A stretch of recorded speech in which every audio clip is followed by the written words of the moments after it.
Hello chaps, video philosophy for you today, the Chris Eubank approach. Chris Eubank is someone who I've never really seen boxing, and my knowledge of him, apart from the reels that I see on Instagram, comes, I guess, from I'm a Celebrity, Get Me Out of Here, you know, the UK TV show. Well, it's Australian, but I think it's shown primarily in the UK. That's kind of the extent of my knowledge about him, apart from the reels that I see.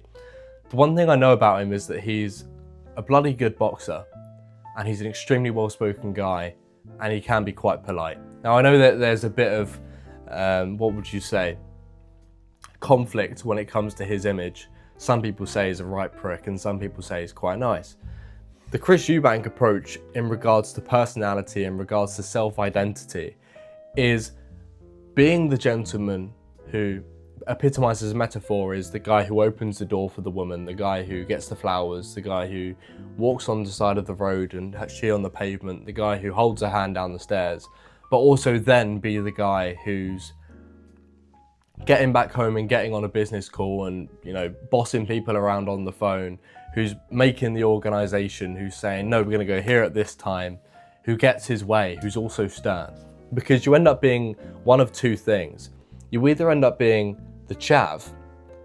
Chav is a British term if you don't know. It means council-housed and violent. And what it means is someone who's just a kid, who's aggressive, who goes around in a Nike Tech fleece, who probably wants to stab people. That's the stern side gone too far. And then you have the gentlemanly side, which is all of what I just mentioned, the flowers, etc. That's just it epitomized as a lifestyle, so you know what I'm on about. It doesn't exclusively mean dating. You're either one of two things generally, or at least you trend in one of which direction. It's like a political spectrum. It's a spectrum. There's left, there's center, there's right. If you're center left, then you're trending left. If you're center right, then you're trending right. Are you more the stern or are you more the warm? Based off that, you need to up the opposite or you need to lower the opposite in order to meet roughly whereabouts you're at. And that in effect is the Chris Eubank approach, if that's what you will call it. Because a lot of guys that I see, they are just gentlemanly and they're epitomized as being kind of a simp, right? You can imagine that they're like the most submissive guys ever who just do things because they're nice guys who don't have respect. Nice guys as a, you know, he's a nice guy, quote unquote. That's ultimately a lack of self-respect and it's a lack of people respecting you too. That's what the whole nice guy thing is, and that's why it's incel culture as well, because it's the lack of self-respect, because of a lack of experiences in life. And when people feel like they should have had more experiences in an incel context, sexual experiences, then their self-respect lowers, oftentimes, unfortunately. And then off the back of that, they're going to start doing stuff that's beneath them, in a way, which is where the nice guy stuff comes in of, oh, he's doing absolutely everything for me, but, you know, he's very submissive because of it. Anyway, that's a tangent. You need to up the opposite one of what you are, because everything's a spectrum. So as I just said, in politics, you're center left, center right, whatever you might be, but you're going to be one or the other. Are you center left with the coldness of your personality, with the sternness? And do you need to increase your warmth and the gentlemanly side of you in order to be the ruthless gentleman, let's say? Or are you high up on the warmth and you need to increase the sternness? Me personally, I'd say 19 or 20, I'm about to turn 23. And in the last year or 2 years, I've definitely increased the sternness of my personality. I used to be a lot less stern and I'm naturally a warm person. So for me, it was a thing of increasing the sternness of my personality because I was just naturally warm. And how do I mean that? Only a couple years ago, I would go into a place where someone has a position of authority above me. Could even be on a phone call. It could be in a restaurant. It could be, I don't know, anything. And I would think, oh, they're technically in a position of authority above me. What they say goes, what they say is gospel, etc., etc. And I think that stems down from when you're a kid, you think everyone's got it figured out. I think I was a kid who had quite a lot of introspection and understanding about the world, because maybe everyone had this, I don't know. But as a child, I would think, no, they're the adults, they've got it figured out, listen to the adults. And that's why I was quite, I was going to say good in school, but that's the wrong way of putting it, because a good person in school isn't someone who listens. by default, correlation, not causation. But I was quite obedient in school for that belief system, that the adults / the teachers have got it figured out, so listen to them. And then the older you get, the more you realize that adults are just people, and people in a position of authority go home, they take off their work uniform, they go home to their wife and kids, and they're just normal people.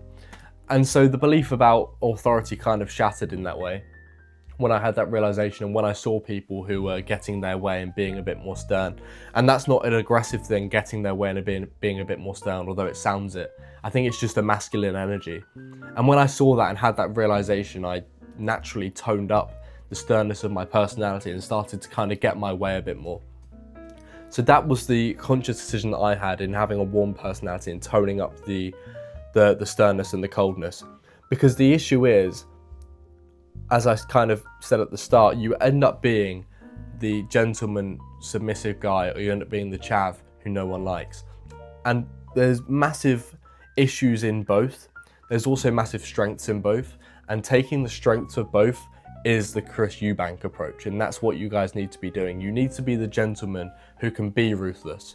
You need to be the ruthless guy who's not afraid to hold his woman's hand down the stairs and be polite and hold the door open for the old lady. That's also where a form of charisma is born, and that's what people aren't doing. You either get the nice guys or the chavs, and there's not enough ruthless guys that want to be gentlemen in life anymore. And so that's the whole philosophy of this video.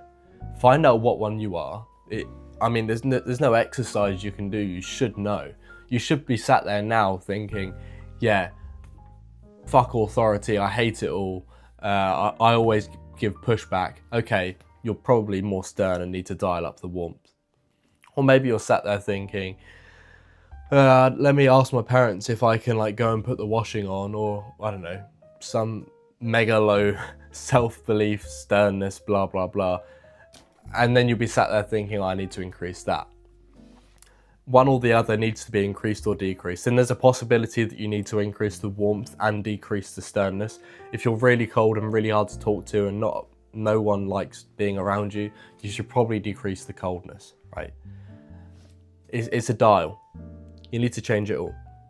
And the interesting thing about this is if you can change your level of charisma based on the level of warmth and competence that you have, and you can also change your perceived gentlemanliness and how much of a good person you are for society based on, you can dial up and down your warmth and you can dial up and down your sternness, then ultimately you can change whatever you want to change in your life.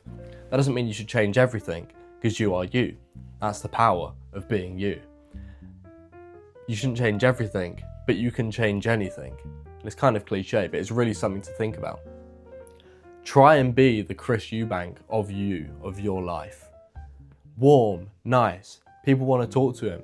Good guy. But don't cross him. And that's what it is. It's the don't cross him bit that makes it so powerful.